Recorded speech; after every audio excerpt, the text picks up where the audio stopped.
Assalamualaikum warahmatullahi wabarakatuh.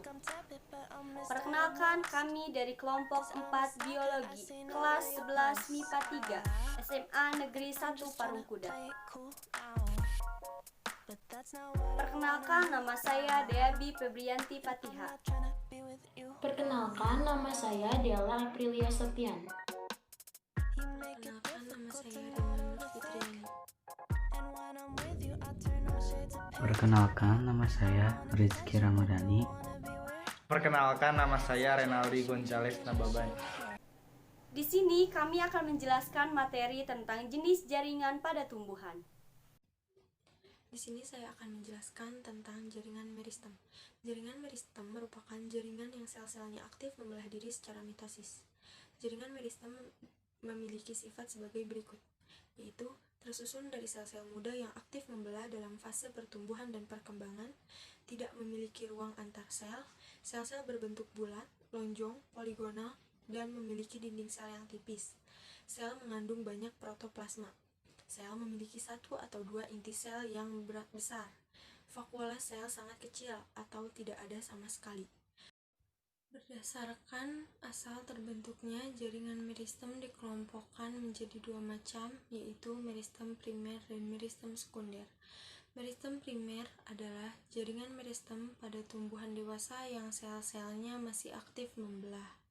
Pada umumnya terdapat di ujung batang dan ujung akar. Berasal dari sel-sel inisial yang disebut promeristem.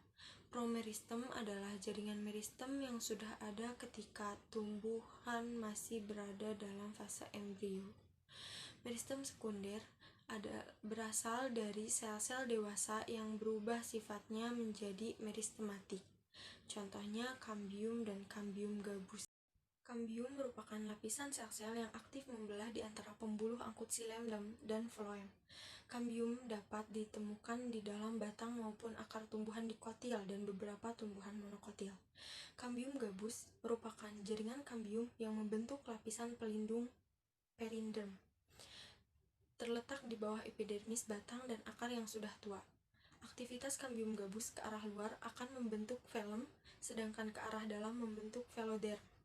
Berdasarkan posisinya pada tubuh tumbuhan, jaringan meristem dapat dibedakan menjadi tiga macam, yaitu meristem apikal, meristem interkalar, dan meristem lateral. Meristem apikal terdapat di ujung batang utama, ujung batang literal, dan ujung akar. Meristem apikal menyebabkan pemanjangan batang yang disebut pertumbuhan primer. Semua jaringan yang terbentuk dari meristem apikal disebut jaringan primer. Proses pemanjangan meristem apikal akan menghasilkan daun, bunga, dan tunas apikal yang akan berkembang menjadi cabang samping. Meristem interkalar terdapat di antara jaringan dewasa atau yang sudah berdiferensiasi. Contohnya, meristem pada pangkal ruas tumbuhan golongan rumput-rumputan. Meristem interkalar merupakan daerah meristematik karena terputus dari daerah meristematik yang terisolasi di subapikal batang, kemudian berkembang menuju pangkal. Meristem lateral terletak memanjang sejajar permukaan batang atau akar. Contohnya, kambium pembuluh dan kambium gabus. Meristem lateral menyebabkan terjadinya pertumbuhan sekunder pada batang maupun akar, sehingga batang dan akar tersebut akan membesar. Aktivitas meristem lateral akan membentuk jaringan sekunder. Selanjutnya, jaringan permanen. Jaringan permanen adalah jaringan yang berasal dari pembelahan sel-sel meristem primer maupun sekunder yang telah berdiferensiasi atau mengalami perubahan bentuk sesuai dengan fungsinya. Jadi, jaringan permanen ini bersifat non-merismatik atau tidak aktif membelah, tidak tumbuh, dan tidak berkembang lagi. Adapun ciri-ciri jaringan permanen diantaranya yaitu tidak melakukan aktivitas perbanyakan diri, sel-sel berukuran relatif besar dibandingkan sel-sel meristem. Sel memiliki vakuola yang besar sehingga mengandung sedikit plasma sel. Sel telah mengalami penebalan pada dindingnya sesuai dengan fungsinya. Terkadang sel-selnya telah mati dan terdapat ruang antar sel. Berdasarkan jumlah tipe sel penyusunnya, jaringan permanen ini dibedakan menjadi dua macam, yaitu jaringan sederhana dan jaringan kompleks.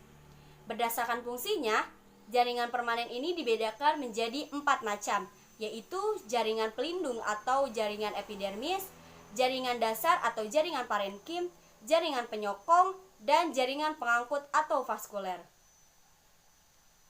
Saya terlebih dahulu akan menjelaskan jaringan pelindung atau jaringan epidermis. Jaringan epidermis adalah jaringan yang tersusun dari lapisan sel-sel yang menutupi permukaan organ tumbuhan, seperti akar, batang, daun, bunga, buah, dan biji. Jaringan epidermis ini berfungsi untuk melindungi bagian dalam tumbuhan dari berbagai pengaruh luar, seperti perubahan suhu dan kerusakan mekanik. Adapun ciri-ciri jaringan epidermis diantaranya yaitu umumnya terdiri atas satu lapis sel, memiliki sel-sel yang tersusun rapat tanpa ruang antar sel, bentuk sel bervariasi, ada yang berbentuk memanjang, berbentuk heksagonal, dan berbentuk tubular. Sel-sel memiliki banyak vakuola dan protoplas yang dapat menyimpan berbagai hasil metabolisme. Ketebalan dinding sel berbeda-beda. Dinding sel ada yang mengandung lignin, kutikula, dan pektin. Sel inisial epidermis dapat berkembang dan bermodifikasi. Berikut modifikasi jaringan epidermis. Yang pertama ada stomata atau mulut daun. Yang kedua ada trikoma atau rambut-rambut. Nah, trikoma ini berdasarkan ada tidaknya fungsi sekreksi, trikoma dibedakan menjadi dua, yaitu trikoma non-glanduler dan trikoma glanduler.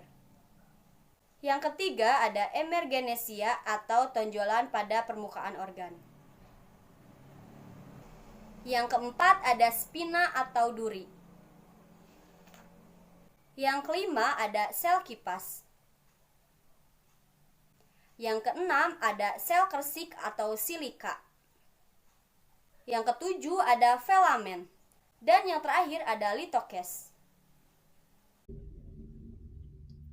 Jaringan dasar atau parenkim. Jaringan parenkim merupakan jaringan terbentuk dari sel-sel hidup dengan struktur morfologi yang bervariasi. Jaringan ini bertanggung jawab terhadap segala proses fisiologis. Jaringan parenkim disebut sebagai jaringan dasar karena dapat dijumpai hampir di setiap bagian tumbuhan. Jaringan parenkim memiliki ciri-ciri sebagai berikut. Yang pertama, sel hidup berukuran besar. Pada umumnya berdinding primer tipis dan berbentuk polihedron. Yang kedua, memiliki inti sel dan banyak vakuola. Yang ketiga, memiliki ruang antar sel sehingga letak sel tidak rapat. Yang keempat, bersifat merismatik karena sel-selnya dapat membelah diri bahkan ketika dewasa sehingga berperan penting dalam regenerasi. Berdasarkan fungsinya, jaringan parenkim dapat dibedakan menjadi 6 macam. Yang pertama, parenkim asimilasi. Yang kedua, parenkim penimbun. Yang ketiga, parenkim air. Yang keempat, parenkim udara. Yang kelima, parenkim pengangkut. Yang keenam, parenkim penutup luka. Berdasarkan bentuknya, jaringan parenkim dapat dibedakan menjadi 4 macam. Yang pertama, parenkim palisade. Yang kedua, parenkim bunga karang. Yang ketiga, parenkim bintang. Yang keempat, parenkim lipatan. Jaringan penyokong adalah suatu jaringan di mana berfungsi untuk menyokong supaya tanaman bisa berdiri dengan kokoh dan kuat. Jaringan penyokong ini dibagi menjadi dua, satu jaringan kolenkim dan dua jaringan sklerenkim. Jaringan ini yang berfungsi untuk menguatkan bagian tubuh tumbuhan. Satu, jaringan kolenkim. Jaringan ini terdiri atas sel-sel yang sejenis dengan parenkim. Namun, dengan penebalan pada dinding sel primer di sudut-sudut sel tidak menyeluruh. Biasanya, jaringan ini terletak pada bagian periferal batang dan terdapat di beberapa bagian daun. Ciri-ciri kolenkim. Kolenkim ini terdiri atas sel-sel hidup, di mana bentuk dari sel-sel hidup ialah memanjang sepanjang bagian sel hidup tumbuhan.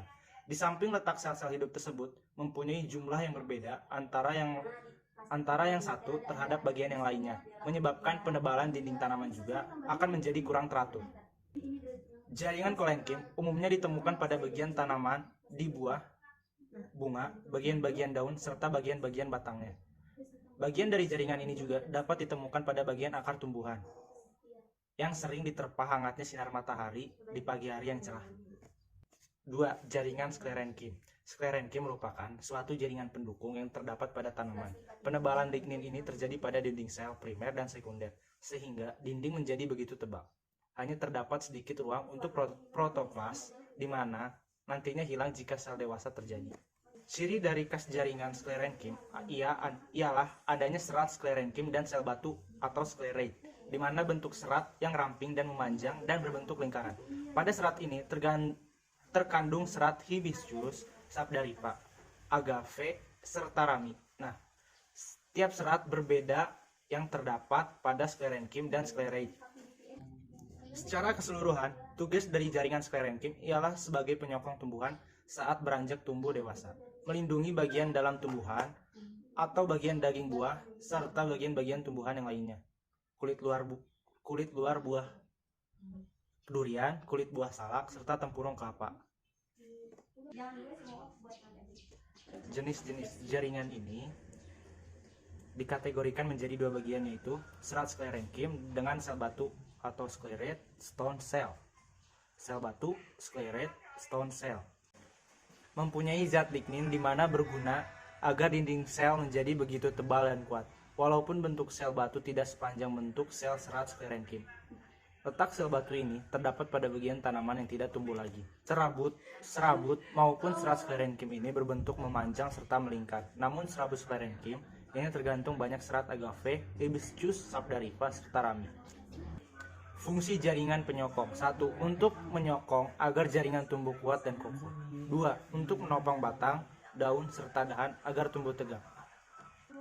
Jaringan penyokong terletak di 1. Jaringan kolenkim biasanya berada di bawah jaringan epidermis. Namun, ada juga yang dipisahkan dari epidermis atas beberapa lapisan parenkim. 2. Jaringan sklerenkim, umumnya jaringan sklerate, banyak ditemukan di kulit buah bersifat keras, seperti pada tempurung kelapa. Serabut, umumnya terdapat pada berkas pengangkut ialah di sekitar xilem maupun phloem, tetapi bisa juga terdapat di antara parenkim tersebut. Di sini saya akan menjelaskan tentang jaringan pengangkut atau fastikuler. Jaringan pengangkut adalah jaringan yang terdapat pada tumbuhan tingkat tinggi yang berfungsi untuk mengangkut air dan garam-garam mineral serta zat makanan hasil fotosintesis. Jaringan pengangkut ini dibagi menjadi dua macam, yaitu ada jaringan xilem dan phloem. 1. Jaringan xilem. Jaringan xilem adalah jaringan yang berfungsi untuk mengangkut air dan garam-garam mineral dari akar menuju ke daun. Komponen-komponen penyusun jaringan ini diantaranya yaitu 1. Unsur trakea, yang kedua serat xilem, yang ketiga parenkim xilem. Yang kedua ada jaringan phloem. Jaringan phloem adalah jaringan yang berfungsi untuk mengangkut dan mendistribusikan zat makanan hasil fotosintesis dari daun ke seluruh bagian tubuh tumbuhan. Komponen-komponen penyusun jaringan ini diantaranya yaitu 1. Ada unsur trakea, yang kedua ada sel penggiring atau tetangga, yang ketiga ada serat phloem, yang keempat ada parenkim phloem, dan yang kelima ada sel albumin. Kemudian ada tipe-tipe berkas pengangkut. Berdasarkan letak xilem dan phloem, berkas pengangkut ini dibedakan menjadi 3 macam, yaitu 1. Tipe kolateral, yaitu ketika xilem dan phloem terletak berdampingan dengan phloem berada pada bagian xilem. Yang kedua itu ada tipe konsentris, yaitu ketika xilem mengelilingi phloem, begitu juga sebaliknya. Dan yang ketiga itu ada tipe radial, yaitu ketika xilem dan phloem bergantian sesuai dengan jari-jari lingkarannya. Sekian dari kelompok kami, mohon maaf apabila ada kesalahan pengucapan kata. Terima kasih. Wassalamualaikum warahmatullahi wabarakatuh.